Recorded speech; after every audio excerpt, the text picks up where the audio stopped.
셜록 홈즈, 아서 코난 도일, 바스커빌 가문의 개. 9장 황야의 불빛. 왓슨 박사의 두 번째 보고서. 바스커빌 저택 10월 15일. 친애하는 홈즈, 임무를 띄고 내려와 초기에는 별 소식도 전하지 못했지만 이제 내가 그동안의 시간을 벌충하게 되었다는 걸 인정하게 될 거야. 많은 사건이 한 번에 빠른 속도로 몰려서 벌어지고 있으니까 말이야. 지난번 보고서 마지막에 베리모어가 창문에 서 있었다고 말했었지. 자, 이제 내가 잘못 생각한 것만 아니라면 자네를 깜짝 놀라게 할 이야기가 산더미처럼 쌓여 있어. 상황은 내가 전혀 예상치 못했던 방향으로 흘러갔다네. 어떻게 보면 지난 48시간 동안 문제는 더 명확해졌거나 반대로 더 복잡해진 것 같아. 어쨌든 다 이야기할 테니 자네가 직접 판단해 보도록 해. 뜻밖의 장면을 목격한 다음 날 아침, 나는 복도 끝으로 걸어가 베리모어가 밤에 들어갔던 방을 조사했어. 그리고 그가 열심히 내다보던 서쪽 창은 이 집에 있는 다른 것들과 전혀 다른 점이 있다는 걸 알아냈지. 그곳에서는 황야의 경치를 가깝게 볼 수 있었어. 다른 창문에는 나무에 가려 황야가 멀리 언뜻 보이는데 반해서 그 방은 바깥에 있는 나무 두 그루 사이로 아주 환하게 보이더라고. 그러니까 베리모어가 굳이 그 창문가에 서 있었던 이유는 분명히 황야에 있는 물건이나 사람을 찾아보기 위해서였던 거야. 그렇게 깜깜한 밤에 누구든 그렇게 보일 거라고 생각하다니 믿을 수가 없어. 베리모어가 다른 여자와 몰래 만나고 있는 것은 아닌가 하는 생각이 퍼뜩 들었지.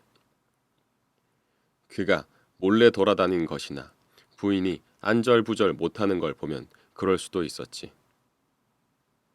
베리모어는 기가 막히게 잘생긴 데다 시골 처녀의 마음을 훔칠 수 있을 정도로 많은 걸 갖추었으니 그럴듯한 가정이었어. 내가 방에 돌아온 다음에 들었던 문 여는 소리는 그가 부정한 약속을 지키려고 밖에 나가는 소리였는지도 몰라. 그래서 다음 날 아침에 나는 심사숙고한 끝에 방금 말한 대로 추측했지만 나중에 전혀 근거 없는 일로 밝혀졌지. 베리모어가 어째서 그런 행동을 했는지 몰라도 나는 비밀을 혼자 간직하고 있기가 너무 어려웠어. 아침 식사를 마치고 헨리경의 서재에 찾아가 그에게 내가 본 것을 모두 털어놓았지. 예상했던 것처럼 크게 놀라지는 않더군. 나도 베리모어가 밤에 돌아다니는 것은 알고 있습니다. 언제 한번 그에게 물어봐야지 하고 생각하고 있었어요. 박사께서 말씀하신 시간에 그가 복도를 왔다 갔다 하는 소리를 두세 번 들었습니다. 그가 말했다. 그럼 아마 그 친구는 매일 밤 그 창문가에 가나 보군요. 내가 말했지. 그럴지도 모르죠. 만일 그렇다면 몰래 따라가서 무슨 짓을 하는지 살펴봐야 됩니다. 박사님 친구인 홈즈가 여기 있었다면 어떻게 했을지 궁금하군요.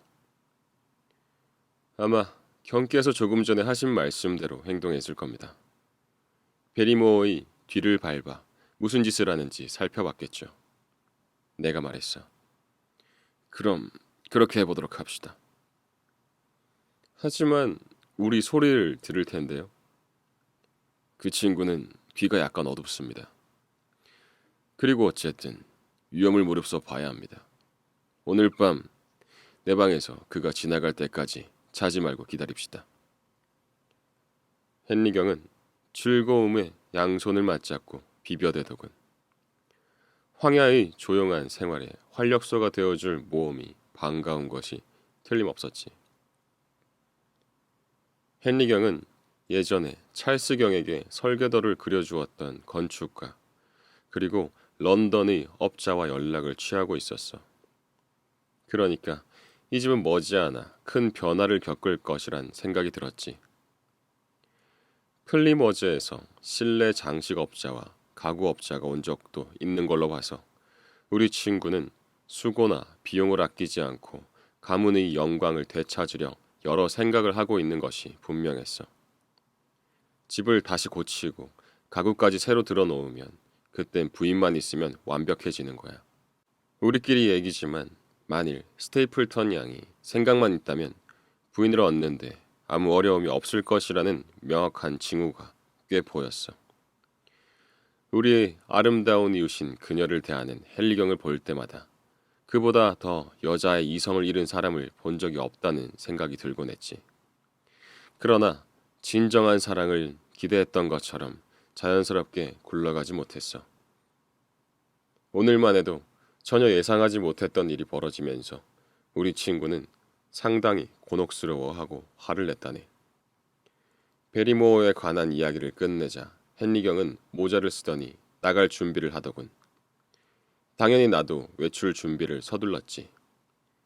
나랑 같이 가실 겁니까, 왓슨 박사님? 그는 이상하다는 듯 나를 보며 묻더군. 그야 경께서 황야에 가실 건지 말 건지에 달렸죠. 그리로 갈 겁니다. 제 임무가 무엇인지 아실 겁니다. 귀찮게 해서 죄송하지만 경을 혼자 두면 안 된다며 홈즈가 얼마나 신신당부했는지 경께서도 들으셨지 않습니까? 특히 황야에는 절대로 혼자 가서는 안 된다고 했고요. 헨리경은 내 어깨에 손을 얹고는 유쾌하게 웃었다. 내 친구 왓슨 박사, 아무리 현명한 홈즈라고 해도 제가 황야에 온 이후에 생긴 일을 모두 예상하지는 못했을 겁니다. 무슨 말인지 아십니까? 박사께서는 절대 남의 흥을 깨는 사람이 되고 싶지는 않을 겁니다. 나는 혼자 가야만 해요. 참으로 어정쩡하게 되고 말았지. 어떻게 말을 해야 할지, 어떻게 행동해야 할지 알 수가 없었어.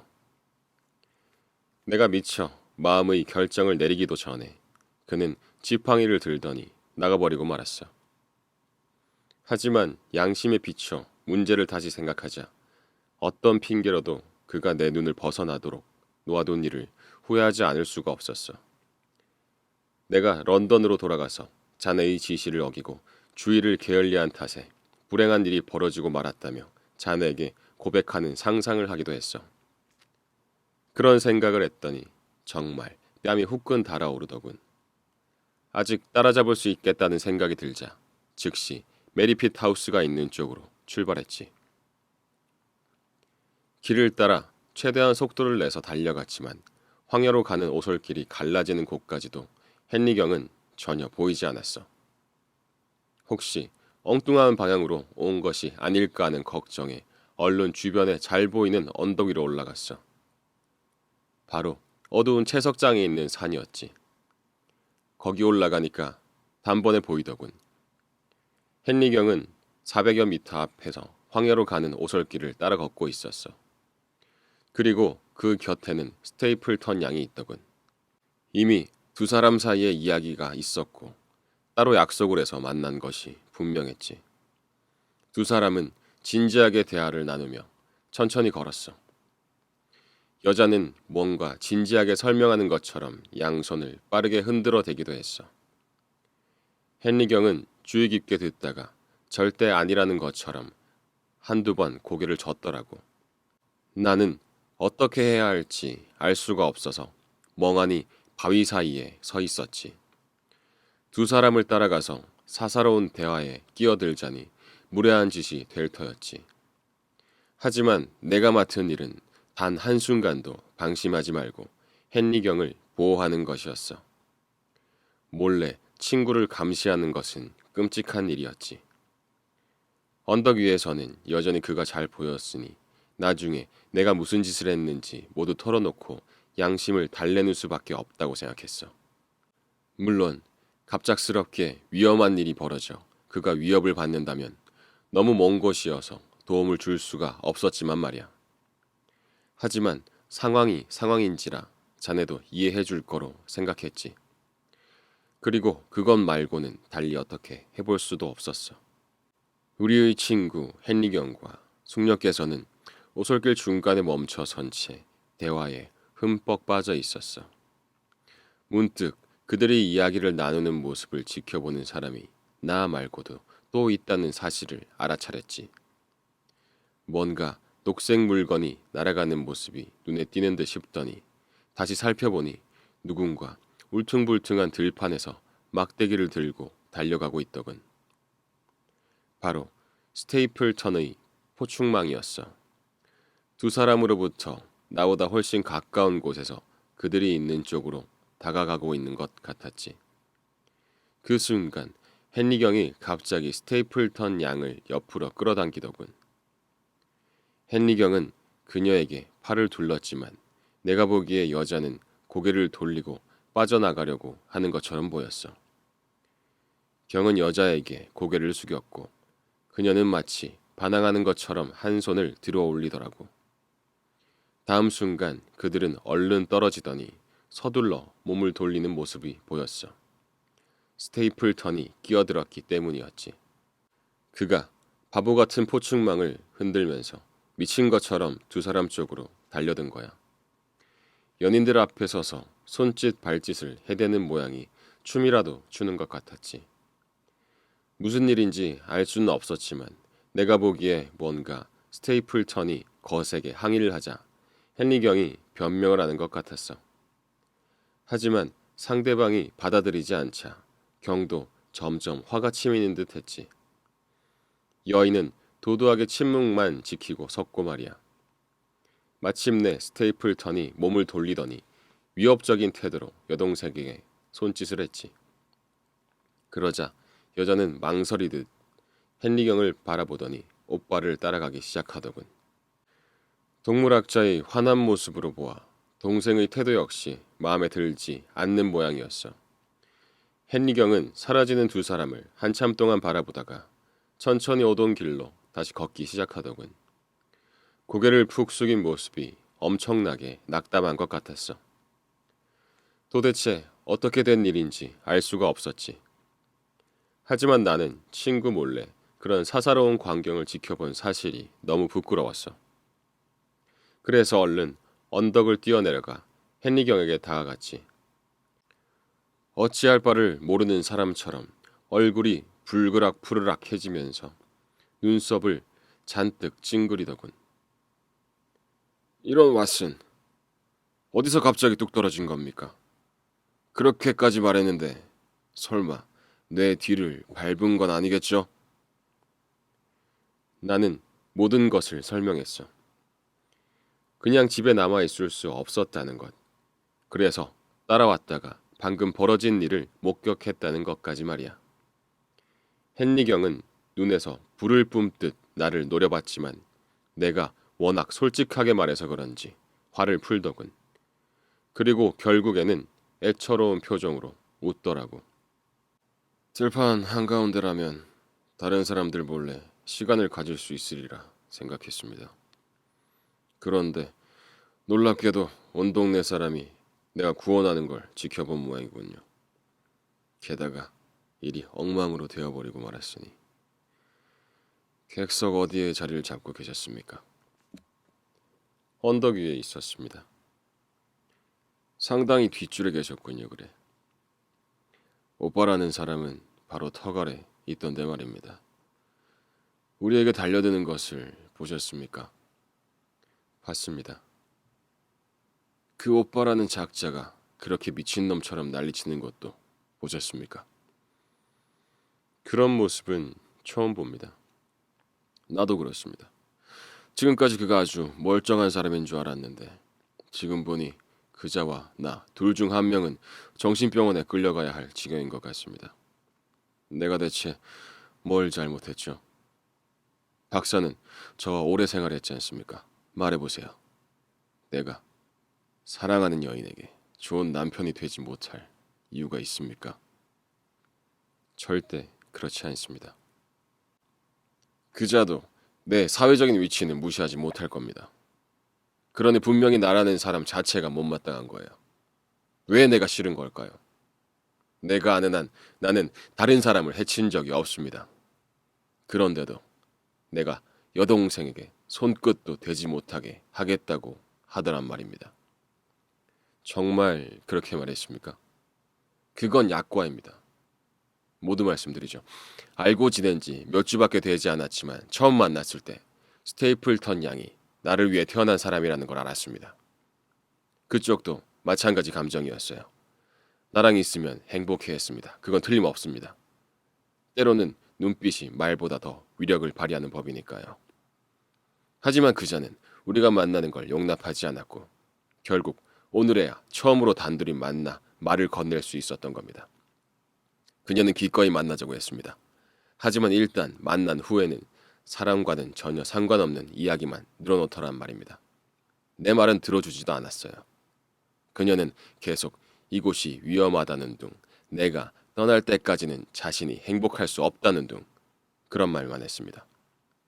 나는 그녀가 있는 이곳을 떠날 생각이 없다고 말했고 정말 내가 떠나기를 원한다면 함께 가자고도 했습니다.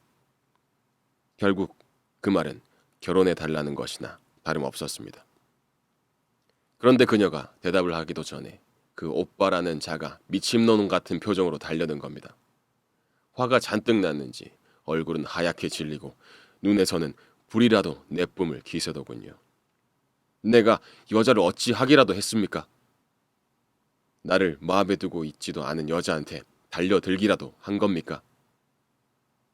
내가 귀족이랍시고 내 멋대로 굴어도 된다는 생각을 하는 사람이 아니지 않습니까? 그녀의 오빠만 아니었다면 단단히 경고했을 겁니다. 나는 동생을 향한 내 마음이 전혀 부끄럽지 않으며 그녀가 내 부인이 되어준다면 영광스러울 거라고도 말했습니다. 그렇게까지 말했는데도 전혀 상황이 나아지지 않는 바람에 나도 이성을 잃고 말았습니다. 그러니 나도 말이 곱게 나갈 수는 없었던 거죠. 그녀가 옆자리에 있었으니 그러면 안 되는 건데 결국 보신 것처럼 그자가 동생을 끌고 가버리는 것으로 마무리되었고 나만 여기에 남아 어쩔 줄 몰라 하고 있는 겁니다. 어떻게든 설명해 보려고 노력했지만 사실은 나도 무슨 일인지 도저히 알 수가 없더군. 우리 친구는 사회적 위치나 재산, 나이, 성격, 외모까지 어디 하나 빠질 것 없는 사람이잖아. 내 생각에는 가문에 내려오는 어두운 운명만 제외한다면 흠이라고는 없는 친구야. 그러니 스테이플턴이 여동생의 의향은 고려하지도 않고 헨리경의 호의를 매몰차게 거절하는 일이나 여자가 저항도 해보지 않고 순순히 오빠의 말에 따르는 건 모두 매우 놀랄 만한 일이었어.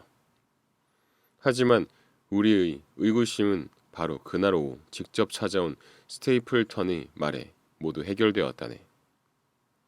그는 오전에 무례한 행동을 사과하고 서재에서 헨리경과 오래 이야기를 나누었지. 결국 그들의 불안은 모두 해소되었고 그 징표로 우리가 다음 금요일에 메리피트하우스에 저녁을 먹으러 가기로 결론이 났어.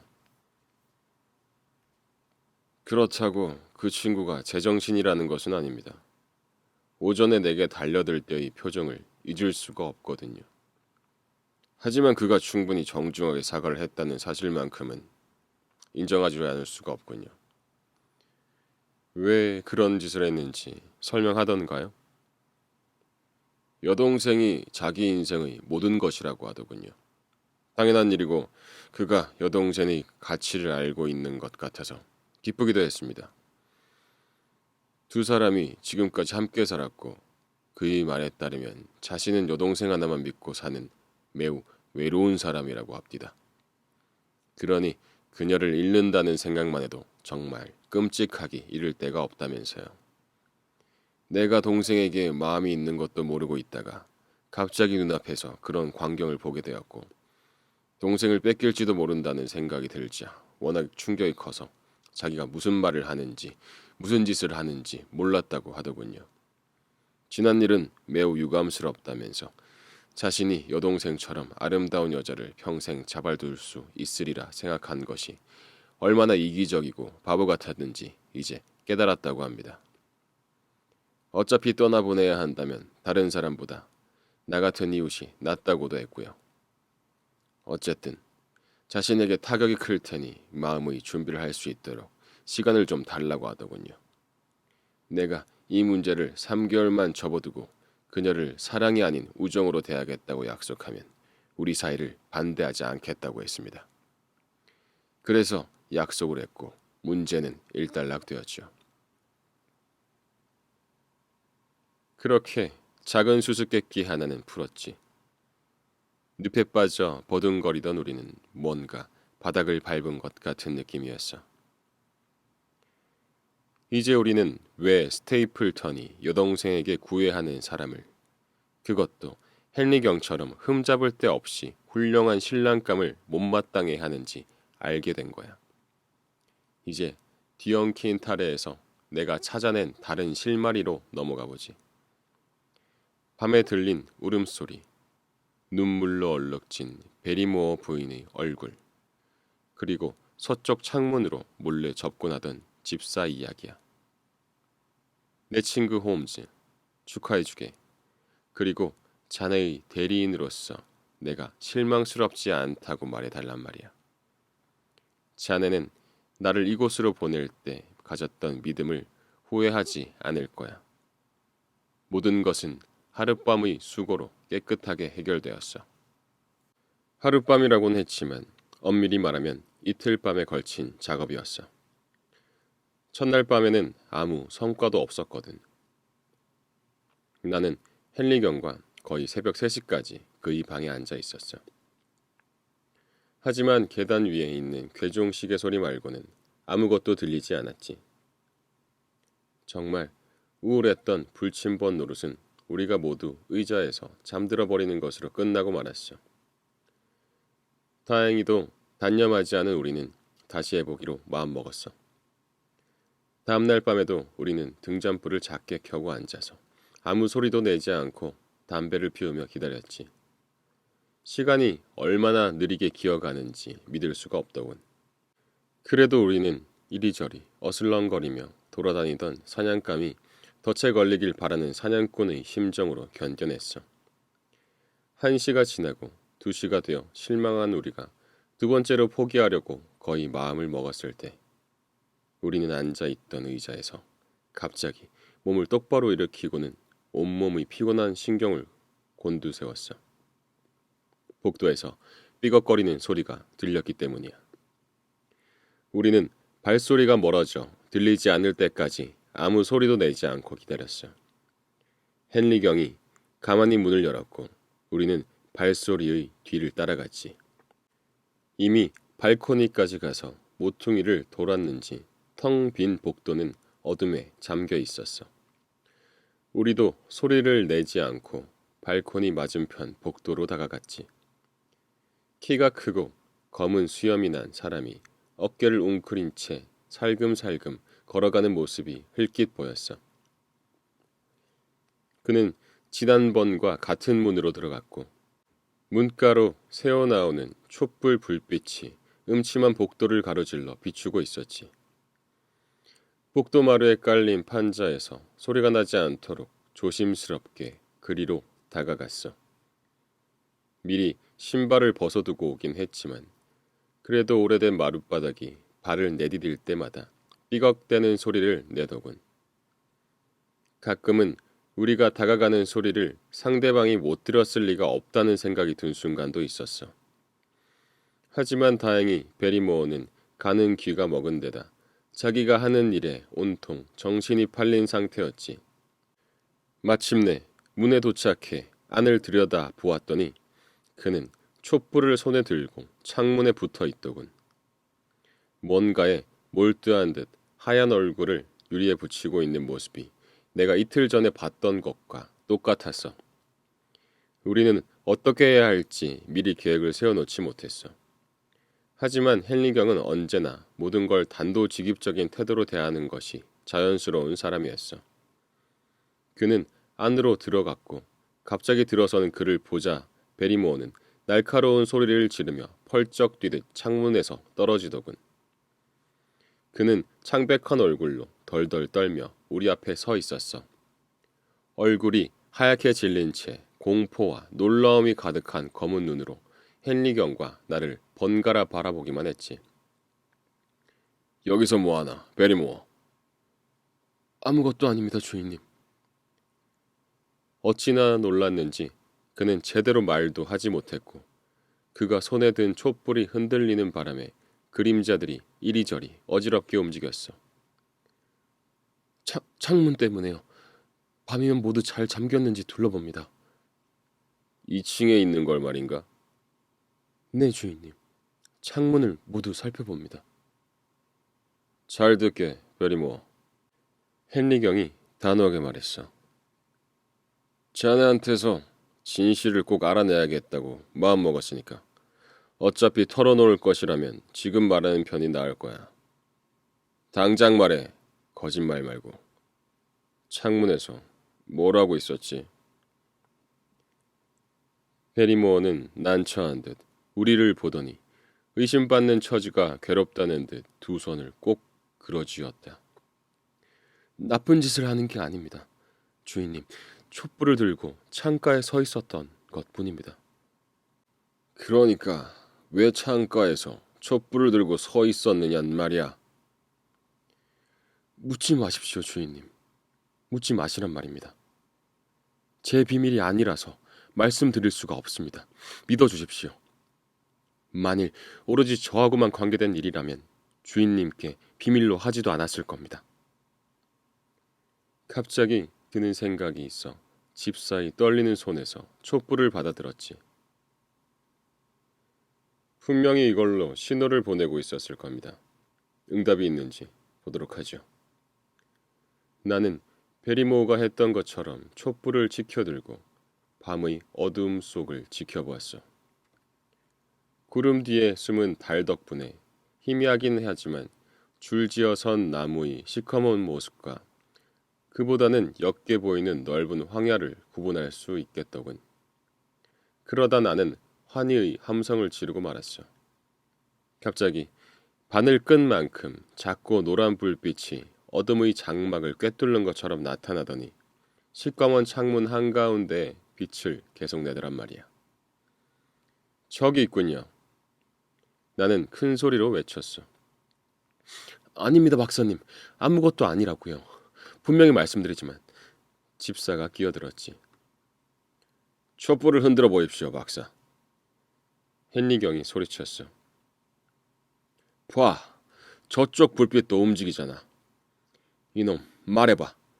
이래도 신호가 아니라고 할 테냐. 어서 털어놓으라니까. 너와 공모한 저놈은 누구야? 도대체 무슨 흉계를 꾸미고 있는 거지? 사내는 노골적으로 반항하는 표정을 짓더군. 이건 제 일입니다. 주인님이 상관하실 것 없습니다. 말하지 않겠습니다. 그럼 당장 나가 이 집에서. 그러겠습니다, 주인님. 그래야 한다면 어쩔 수 없지요. 너는 오명을 안고 떠나야 할 거야. 맙소사, 부끄러운 줄 알아야 해.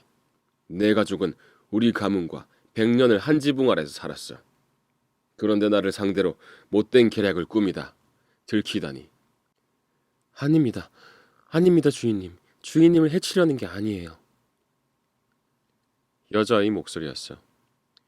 베리모어 부인이 남편보다 더 하얗게 질리고 두려움에 찬 얼굴로 문가에 서 있더라고. 쇼를 걸치고 치마를 입은 모습은 얼굴에 드러난 강렬한 표정만 아니라면 꽤나 우스운 꼴이었을 거야. 우린 가야 해, 엘리자. 모든 것이 끝났어. 짐을 싸라고. 집사가 말했어. 준, 내가 당신을 이렇게 만들고 말았나요? 모두 제 잘못입니다, 주인님. 저 때문이라고요. 남편은 오직 저를 위해서 일을 벌인 겁니다. 제가 매달렸기 때문이에요. 당장 말해봐. 도대체 그게 무슨 말이지? 제 불쌍한 동생이 황야에서 굶고 있어요. 바로 집 앞에서 죽게 놔둘 수는 없었습니다. 촛불은 음식을 마련해 두었다는 신호입니다. 그리고 저쪽 불빛은 음식을 그리로 가져오라는 뜻이고요. 그럼 동생이라는 자가 달아난 죄수입니다, 주인님. 셸든이라는 범죄자요. 정말입니다, 주인님. 아까 제 비밀이 아니라고 말씀드릴 수는 없다고 하지 않았습니까? 하지만 이제 진상을 아셨으니 주인님을 노리고 흉계를 꾸민 것이 아니라는 것도 아실 겁니다. 왜 베리모어가 밤에 몰래 돌아다니며 창문에 촛불을 켜두었는지 알 수 있었지. 헨리경과 나는 놀라서 베리모어 부인을 바라보았어. 이렇게 무던하고 착실한 사람이 나라에서 가장 악랄한 범죄자 가운데 한 명이 인자와 같은 핏줄일 수 있다니. 네, 주인님. 결혼하기 전 제 성이 셸든입니다. 그리고 저 녀석은 제 동생이고요. 어려서부터 너무 오냐오냐하며 키우고 뭐든 원하는 대로 해주었더니 녀석은 세상을 자기 편한 대로만 제 멋대로 살기 시작했습니다. 더 나이가 들어서는 못된 친구들을 만나 마음에 악마가 깃들더니 어머니 가슴을 찢어놓고 집안의 이름을 더럽힌 겁니다. 죄를 저지르면 저지를수록 점점 더 못된 놈이 되더니 결국 교수대에 올라야 할 처지가 되고 말았지요. 하지만 그래도 제게 있어 저 녀석은 누나로서 늘 돌보고 놀아주던 곱슬머리 아이일 뿐이랍니다. 녀석이 탈옥한 것도 저 때문이에요. 제가 여기 사는 것을 아는지라 우리가 자기를 도울 수밖에 없었을 거라고 생각한 겁니다. 어느 날 저 아이가 간수들에게 쫓겨 지치고 허기진 모습으로 이곳에 나타났을 때 저희가 어떻게 할 수 있었겠습니까? 저희는 녀석을 안으로 들이고 밥을 먹이고 보살펴 주었습니다. 그러다 주인님께서 돌아오시자 제 동생은 자기를 찾는 수색이 끝날 때까지 황해에 숨는 것이 더 안전하다고 생각했습니다. 하지만 저희는 이틀에 한 번씩 창문에 촛불을 켜서 저 아이가 아직 근처에 있는지 확인한 다음 만일 응답이 있으면 남편이 빵과 고기를 가져다 주었던 겁니다. 그때마다 저희는 녀석이 사라졌기를 바랬지만 가지 않고 있는데 못 본 척 할 수는 없었습니다. 그게 전부입니다. 하느님을 믿는 정직한 여자로서 말씀드립니다. 혹시 잘못한 사람이 있다면 그건 제 남편이 아니라 저입니다. 남편은 그저 저를 위해 모든 일을 한 것일 뿐이에요. 워낙 열정이 묻어있는 태도여서 여자의 말은 설득력이 있었다네. 이게 모두 사실인가, 베리모어? 네, 주인님. 한치의 거짓도 없습니다. 그렇다면 자네가 아내의 편을 든 것을 비난할 수는 없겠군. 내가 한 말은 모두 잊어주게. 두 사람 모두 방으로 돌아가도록 해. 나머지 이야기는 아침에 하기로 하지. 두 사람이 가고 나서 우리는 다시 창문을 바라보았어. 헨리경이 창문을 열자 차가운 밤바람이 들이쳐 우리 얼굴을 때렸지. 먼 어둠 속에서 작고 노란 불빛 하나가 여전히 반짝이고 있었어. 대담하기 이를 데가 없군. 헨리경이 말했어. 촛불을 잘 숨겨서 이쪽에서만 보이도록 해두었을 겁니다. 틀림없이 그렇겠군요. 얼마나 떨어진 것 같습니까? 클레프트 봉우리 근처 아닐까요? 1, 2마일밖에 안 되어 보이는데요. 그 정도도 안 될 것 같습니다. 베리모어가 음식을 가져야 하니 그리 멀진 않겠죠. 그리고 녀석은 촛불 옆에서 기다리고 있을 겁니다. 진장, 가서 저놈을 붙잡아야겠어요. 나도 같은 생각이 들었지. 베리모어 부부는 자진해서 비밀을 털어놓은 것이 아니었어. 우리가 억지로 알아낸 것이니까. 녀석은 사회를 위협하는 존재였어. 지독한 악당인 녀석에게 동정이나 용서는 필요 없었지. 녀석을 붙잡아 아무 해도 끼치지 못할 곳으로 돌려보내는 것은 우리의 의무일 뿐이었어. 워낙 잔인하고 난폭한 자라 우리가 손을 놓고 있으면 다른 사람이 해를 입을 수도 있었지. 예를 들어 언제라도 이웃인 스테이플턴의 집이 밤중에 일을 당할 수도 있었어. 아마 그런 생각을 했기 때문에 헨리 경도 굳이 나서서 잡으러 가려고 한 것 같아. 저도 가겠습니다. 내가 말했지. 그럼 권총을 챙기고 신발을 신으십시오. 녀석이 촛불을 끄고 달아날 수도 있으니 되도록 빨리 가야 합니다. 5분 만에 우리는 집을 나와 원정을 나섰지. 가을바람이 음산하게 울어대고 떨어지는 낙엽이 부스럭거리는 가운데 우리는 시커먼 관목 사이를 뚫고 서둘러 움직였어. 축축하고 불쾌한 밤 공기에 썩은 냄새가 진동했지. 가끔 달이 잠깐씩 얼굴을 내밀었지만 하늘 대부분을 구름이 덮고 있었고 우리가 황야로 들어서자마자 가랑비가 내리기 시작하더군. 촛불은 여전히 앞쪽에서 타고 있었어. 무기는 갖고 계십니까? 내가 물었어. 사냥용 채찍이 있습니다. 필사적으로 덤벼들 테니 재빨리 접근해야 합니다. 순식간에 덮쳐서 저항할 생각도 미처 하기 전에 꼼짝 못하도록 합시다. 홈즈 씨가 있었다면 뭐라고 할까요? 헨리 경이 묻더군. 지금처럼 악의 기운이 강해지는 어두운 시간에는 밖에 나가지 말라고 하지 않았습니까? 그의 말에 대답이라도 하듯이 갑자기 황량한 벌판 쪽에서 내가 이미 그린펜 늪지대 근처에서 들은 적이 있는 이상한 울음소리가 들렸어. 밤의 정적을 가르는 바람소리에 실려 길고 나지막하게 으르렁거리는 듯 하더니 이내 높게 짖는 소리로 바뀌고 다시 구슬픈 신음으로 들리다가 사라지더군. 계속 반복해서 그런 식으로 들리는 울음소리가 공기 중에서 울렸어. 불쾌하고 거칠고 위협적인 소리였지. 어둠 속에서도 내 소매를 붙잡는 헨리 경이 하얗게 질린 얼굴이 보이더군. 세상에, 저게 무슨 소리죠? 모르겠습니다. 황야에서 저런 소리가 난다더군요. 저는 전에도 들어본 적이 있습니다. 울음소리가 잦아들자 완벽할 정도로 주위가 고요해졌어. 우리는 가만히 귀를 기울이고 서 있었지만 아무 소리도 들리지 않았지. 박사, 저건 개가 짖는 소리였습니다. 헨리 경이 말하더군. 갈라지는 그의 목소리에 온몸의 피가 얼어붙는 것 같았어. 경은 갑자기 두려운 생각이 드나 보더군. 사람들은 저게 무슨 소리라던가요? 그가 물었어. 누가요? 이웃 주민들 말입니다. 그들은 배우지 못한 사람들입니다. 뭐라고 말하든 왜 신경을 쓰십니까? 말해보세요, 박사. 뭐라고 하던가요?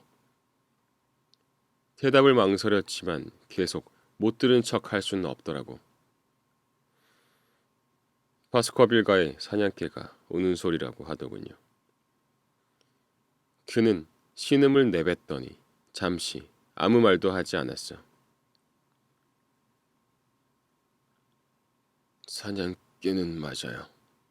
하지만 상당히 먼 곳에서 들리는 듯 했습니다. 마침내 그가 말하더군. 어느 쪽에서 들리는지 잘 알 수가 없군요. 바람 소리에 섞여서 들렸어요. 그렇다면 그린펜 늪지대 쪽 아니겠습니까? 그렇죠. 저쪽이로군요. 자, 갑시다. 박사께서도 사냥개 울음소리라고 생각했죠. 나는 어린애가 아닙니다. 두려워 말고 사실대로 말씀하셔도 됩니다. 지난번에 들었을 때 스테이플턴이 함께 있었습니다. 희귀한 새의 울음소리일지도 모른다고 하더군요. 아닙니다. 개였어요. 세상에. 그럼 옛 이야기가 전혀 헛소리는 아니라는 건가요? 내가 그렇게 사악한 이유로 위험에 처한다는 것이 정말 가능할까요? 박사도 그 말을 믿습니까? 아니요, 아닙니다. 그런 말이 런던에서야 우습게 들리겠지만 이렇게 어두운 밤에 황야에 서서 저런 소리를 들으니 전혀 다른 생각이 드는군요. 백부님 사건도 있었고요. 그분의 시신 근처에 개 발자국이 있었다고 하지 않았습니까? 모든 것이 들어맞습니다, 박사. 나는 겁쟁이가 아닙니다. 하지만 저 울음소리를 들으니 피가 얼어붙는 것 같군요. 내 손을 좀 만져보십시오. 그의 손은 대리석 조각처럼 차가웠다. 내일이면 괜찮아질 겁니다. 저 소리가 머릿속에서 떠날 것 같지가 않습니다. 이제 어떻게 해야 할까요? 돌아갈까요? 아닙니다. 진짜 놈을 잡으러 왔으니 해치웁시다. 우리는 죄수를 쫓고 지옥의 개는 우리를 쫓고 있는 형국이군요. 갑시다. 지옥에서 온 온갖 악귀가 황야에 쏟아져 나왔다고 해도 우리는 해내고 말 겁니다. 우리는 어둠 속에서 더듬어대며 천천히 나아갔어. 주위를 둘러싼 바위투성이 언덕들이 어렴풋이 보였고 노란 불빛 한 점이 앞에서 반짝거렸지. 칠흑 같은 밤에 멀리 떨어진 불빛처럼 거리를 가늠하기 어려운 것은 없어. 어떤 때는 멀리 지평선에서 깜빡이는 것처럼 보이다. 어떤 때는 바로 몇 걸음 앞에서 보이는 것처럼 보이기도 하거든. 하지만 우리는 마침내 불빛의 위치를 알아냈어. 바로 코앞에 있더라고. 촛농이 뚝뚝 흐르는 양초가 바위 틈에 꽂혀 있더군. 양쪽에서 바위가 막고 있으니 바람에 꺼지지도 않고 바스커빌 저택 쪽에서만 볼 수 있었던 거야. 우리는 화강한 바위 뒤로 모습을 감춘 채 다가가 그 뒤에 엎드려서 신호를 보내는 촛불을 바라보았어. 사람은 그림자도 안 보이는 황야 한가운데서 촛불만 덩그러니 타고 있는 모습을 보니 묘하더군. 노란 불빛이 양쪽을 막은 바위를 어슴푸레하게 비추고 있었어. 이제 어떻게 해야 하죠? 헨리경이 속삭였어. 여기서 기다리죠. 놈은 촛불 근처에 있을 겁니다. 놈이 움직이는지 지켜봅시다. 내 말이 떨어지기 무섭게 우리 앞에 놈이 나타났어. 촛불이 타고 있는 쪼개진 바위 위로 고약하게 생긴 노란 얼굴이 불쑥 튀어나온 거야. 흉터가 가득하고 혐오스러운 욕정으로 물든 끔찍한 짐승 같은 얼굴이었지. 습지에서 뒹굴어 더러운 데다 억세게 자란 수염, 헝클어진 머리까지 언덕의 굴 속에 살던 그 옛날 야만인이나 다름없었어. 작은 눈으로 어둠 속에서 미친 것처럼 좌우를 살피는데 그 눈에 비친 촛불이 마치 사냥꾼의 발소리를 포착한 약삭 빠르고 포악한 동물의 눈처럼 보이더군. 무엇 때문인지 몰라도 의심을 품은 것이 분명해 보였어. 혹시 베리모어와 주고받는 비밀 신호를 우리가 몰랐던 것일 수도 있고 그저 뭔가 수상하다는 생각이 들어서 그런 것일지도 몰랐지만 사악한 얼굴에 두려움이 뻔히 드러나 보이는 거야. 금방이라도 불빛 밖으로 뛰쳐나가 어둠 속으로 사라질 것만 같더군. 그래서 내가 먼저 앞으로 튀어나갔고 헨리경도 내 뒤를 따랐어. 그와 동시에 죄수가 우리에게 욕설을 내뱉으며 던진 돌멩이가 우리가 몸을 숨기고 있던 바위에 맞아 쪼개졌어. 펄쩍 뛰며 달아나는 녀석의 작고 땅달막하지만 탄탄한 몸이 슬쩍 보이더군. 마침 그때 운 좋게도 다리 구름 사이로 얼굴을 내밀었어. 언덕 꼭대기로 뛰어갔더니 놈이 엄청난 속도로 반대편 비탈을 타고 달리고 있더라고. 돌을 넘으며 뛰는 모습이 마치 사냥 같더라니까. 멀긴 해도 운이 좋으면 권총으로 맞힐 수 있을 것 같았지만 혹시 공격을 받으면 내 몸을 보호하려고 가져간 총이었으니 무기도 없이 달아나는 사람을 쏠 수는 없었어. 우리 두 사람 모두 달리기에도 빠르고 늘 운동을 하던 몸이었지만 도저히 그자를 따라잡을 수 없다는 사실을 금세 깨달았어. 녀석은 멀리 떨어진 산, 바위 사이에서 재빠르게 움직이는 점이 될 때까지 한참 동안 보이더군. 우리는 녹초가 될 때까지 달리고 또 달렸지만 그자와의 거리는 점점 벌어지기만 했어. 마침내 숨을 헐떡거리며 멈춰선 우리는 바위에 앉아서 멀리 사라지는 놈을 보고만 있었지.